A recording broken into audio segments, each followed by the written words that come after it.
নমস্কার। আলোকদের সাথে সকলকে স্বাগত জানিয়ে শুরু করতে চলেছি আজকের গল্প, বনফুলের লেখা তিলোত্তমা। সকলের জীবনেই মাঝে মধ্যে এমন একটি নাটকীয় মুহূর্ত আসে উপস্থিত হয় যে সমস্ত হিসাব, সমস্ত আয়োজন হঠাৎ নিমেষে বদলাইয়া যায়। উত্তর বাহিনী নদীস্রোত সহসা দক্ষিণ বাহিনী হইয়া পড়ে। তুঙ্গ পর্বত আকস্মাৎ গভীর গহরে পরিণত হয়। সাধারণ মানুষের জীবনে এসব হয়। ইহার জন্য রাম বা রাবণ হইবার প্রয়োজন নাই। নকুল নন্দী সাধারণ লোক, তার পুত্র গোকুলও অসাধারণ কিছু নয়। আর 5 জনের মতো সেও বিয়ে পাশ করিয়া ওখানে আড্ডা দিয়া, তাস খেলিয়া, শখের থিয়েটারে অভিনয় করিয়া, রাজনীতি অথবা সাহিত্য সম্পর্কে মাথা ঘামাইয়া, অর্থাৎ এক কথায় ভেরান্ডা ভাজিয়া দিন যাপন করিতেছিল। আর 5 জনের যেমন বিবাহের সম্বন্ধ আসে, গোকুলেরও তেমন আসিতে লাগিল। বিবাহের বাজারে গোকুল সুপাত্র। শহরের উপরে একখানি দ্বিতল বাড়ি, পিতার তেজারতির ব্যবসা, মাতুলের বিষয় সম্পত্তি যা আছে, তাহাতে কোনো কালে গোকুলকে উদাহরণের জন্য চাকরির উপর নির্ভর করিতে হইবে না। ভগবান তাহাকে যাহা দিয়াছেন, তাহাতে স্বাচ্ছন্দ্যে সে সারা জীবন শখের থিয়েটার, রিজিয়ার ভূমিকায় অবতীর্ণ হওয়া নাট্যশিল্পের উৎকর্ষ বিধান করিতে পারে। বিবাহের সম্বন্ধ আসিতে লাগিল। পিতা নকুলনন্দী অভিজ্ঞ লোক। পুষ্টি, বংশ, পাত্রের রূপ, পণ্যের পরিমাণ সমস্ত দিক বিচার করিয়া নন্দী মহাশয় যে পাত্রটিকে মনোনীত করিলেন, তাহার নাম তিলু, ভালো নাম তিলোত্তমা। নন্দী মহাশয় সেকেলের লোক, সুতরাং পুত্রকে না পাঠাইয়া নিজেই কন্যা দেখিতে গেলেন এবং পছন্দ করিয়া আসিলেন। নাম শুনিয়া গোকুল মুগ্ধ হইলেন। মনে মনে সে যে ছবিটি আঁকিতে লাগিল, কাব্যের তিলোত্তমা তার কাছে কিছুই নাই। শুভদৃষ্টির সময় সে ঘাবড়াইয়া গেল। তিলোত্তমাই বটে, তিলের মতোই কুচকুচিয়ে কালো এবং গোল, ছোট ছোট চোখে ভীরু শঙ্কিত দৃষ্টি, উলুধ্বনি, শঙ্করধ্বনি, কোলাহলধ্বনি, পরিবেশন ধ্বনি, নানারূপ ধ্বনির মধ্যে ইহারই পানিপীড়ন তাকে করিতে হইল। উপায় নাই, কিন্তু ঘাবড়াইয়া গেল। পিতা নকুল নন্দীও ঘাবড়াইয়া গেলেন। তিনি ব্যয়টিকে যেরূপ সোজা লোক মনে করিয়াছিলেন, দেখিলেন আসলে তিনি মোটেই সেরূপ সোজা নহেন। লোকটা হাত কোজলাইয়া ক্রমশ হে হে হে করিয়া চলিয়াছে, অথচ একটিও প্রতিশ্রুতি রক্ষা করে নাই। নগদ 500 টাকা কম দিয়াছে। বলিতেছে, এখন সব জুটাইতে পারা গেল না, বাকি টাকা পরে পরিশোধ করিয়া দিব। দানপত্র দিয়াছে অত্যন্ত খেলো, চেলির রং উঠিয়া যাইতেছে। দৃষ্ট আজ নাই, কলিকাতায় নাকি অর্ডার দেওয়া হইয়াছে, এখনো আসিয়া পৌঁছায় নাই। আংটিটা সোনার কিনা কে জানে, দেখিতে তো পিতলের মতো। তিনি শেষে একটি ধড়িবাজের সহিত কুটুম্বিতা করিয়া বসিলেন নাকি?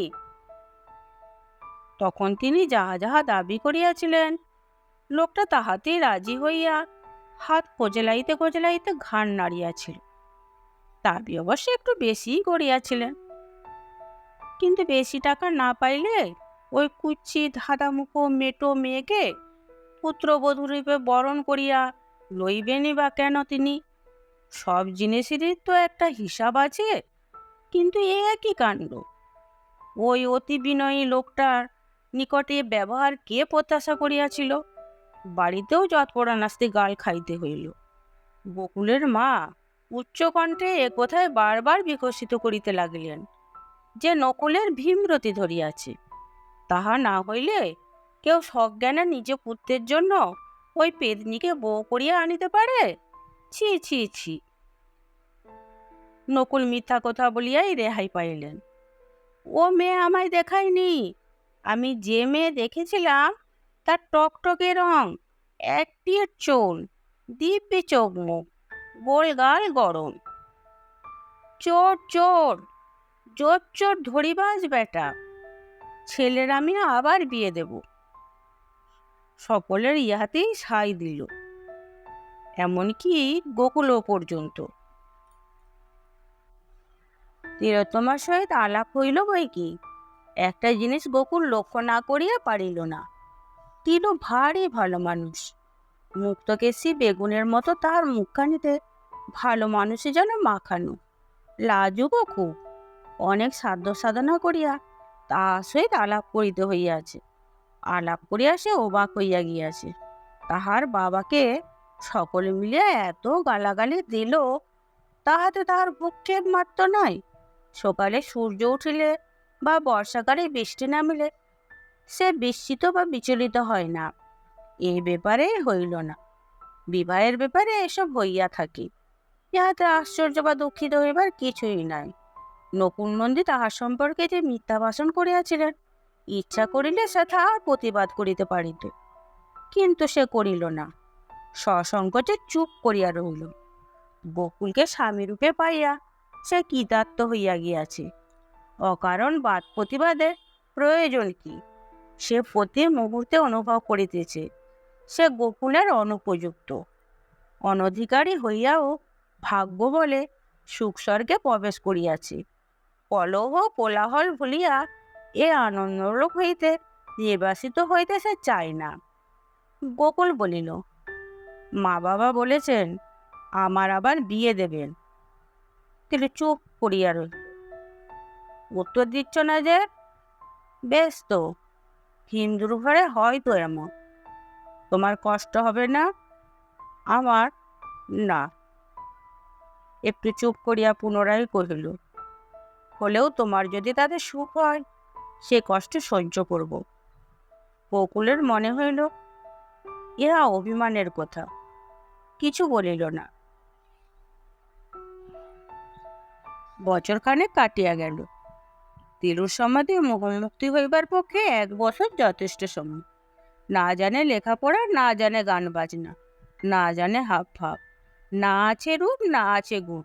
উনের মধ্যে মহিষের মতো খাটিতে পারে, কাঁড়ি কাঁড়ি বাসন মাজিয়া চলিয়াছে, রাশি রাশি কাপড় কাচিয়া চলিয়াছে। ভ্রূক্ষেপ নাই, মা তাকে রান্নাঘরে ঢুকিতে দেন না।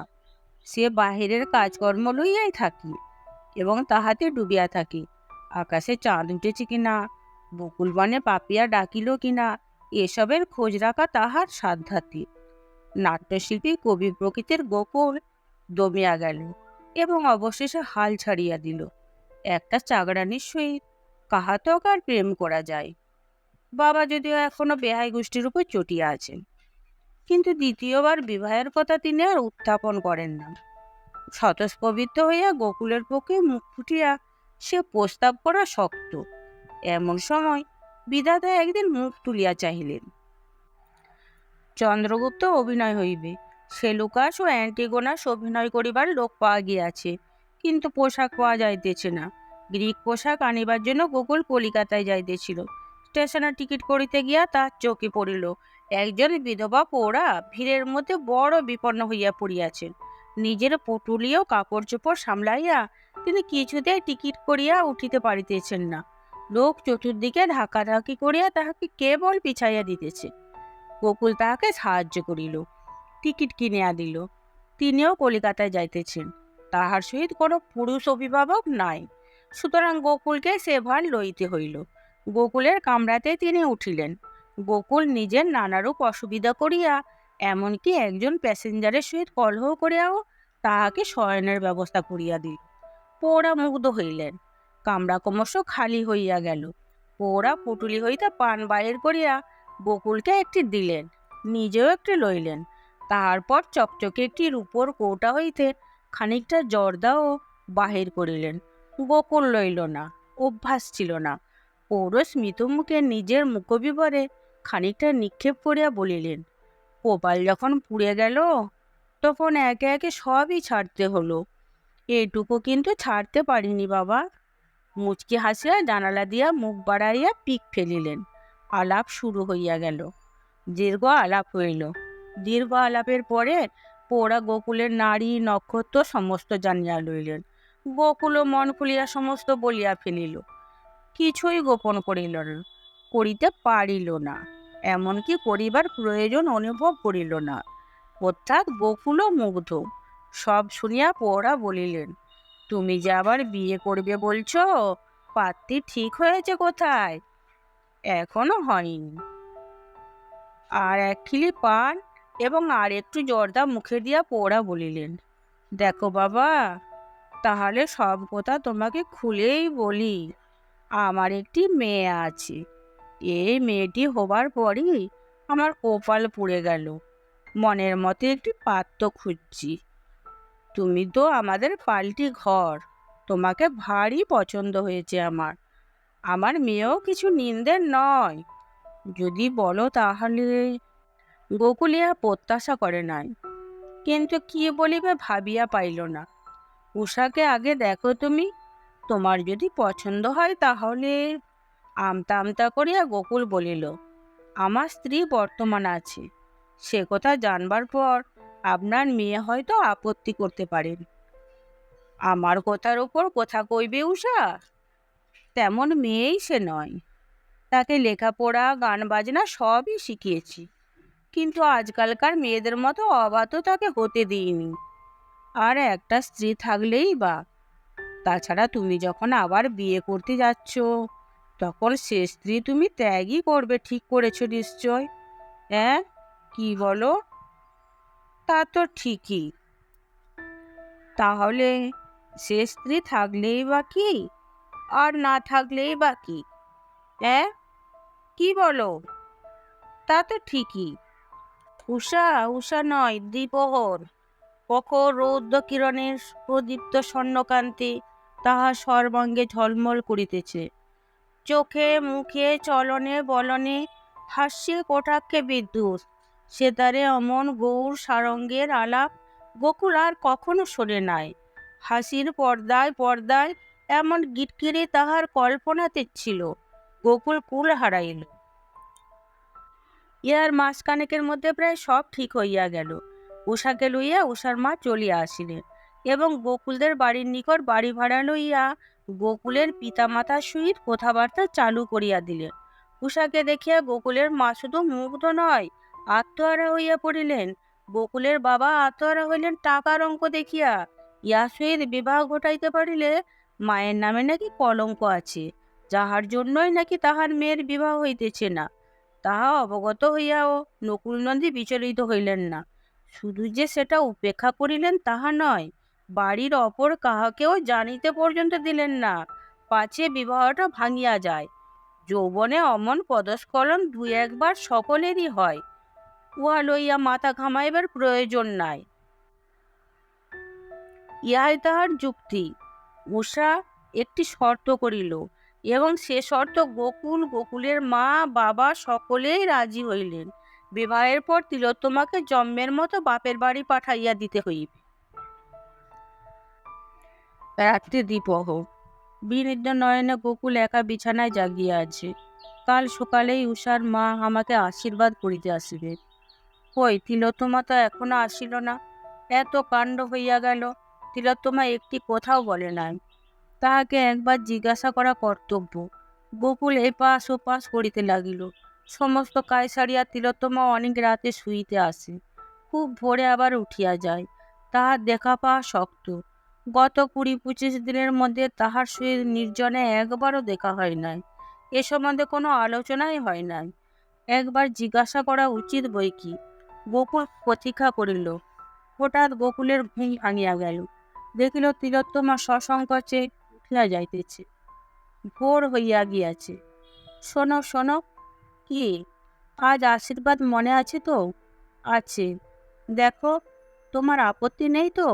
না। বিয়ের পরই তোমাকে বাপের বাড়ি পাঠিয়ে নিতে বলেছে, শুনেছ সে কথা? শুনেছি। তাই যাব। তুমি এক আধবার যদি দয়া করে যাও, তাহলে আমার যথেষ্ট হবে। আমি যাই, আমার অনেক কাজ পড়ে আছে। চলিয়া গেল। গোকুল কিছুক্ষণ গুম হইয়া শুইয়া রহিল। তাহার পর উঠিয়া বসিল। তাহার পর বিছানা হইতে নামিয়া জানালার নিকট গিয়া দাঁড়াইল। দেখিল তিলোত্তমা ছাই গাদায় বসিয়া বাসন মাজিতেছে। আশীর্বাদের সাজ সরঞ্জাম লইয়া উষার মা আসিলেন।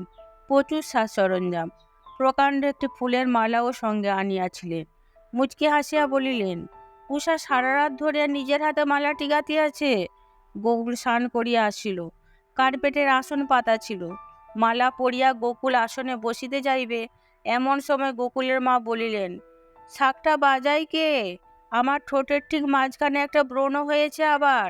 ও বৌমা, কোথায় গেলে তুমি? শাকটা বাজাও। শাকটা হাতে লইয়া সসংকোচে তিলোত্তমা দ্বার প্রান্তে আসিয়া দাঁড়াইল।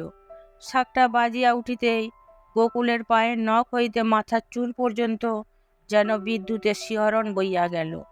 আকস্মিক বজ্রঘাতে সমস্ত চূর্ণ বিচূর্ণ হইয়া গেল যেন। আমাকে মাপ করবেন। দু হাতে মালাটা ছিঁড়িয়া ফেলিয়া সে দ্রুত পদে উপরে উঠিয়া গেল। নমস্কার। আমার গল্পপাঠ যদি কারো ভালো লেগে থাকে তাহলে অবশ্যই লাইক, কমেন্ট, শেয়ার এবং সাবস্ক্রাইব করে দেবেন।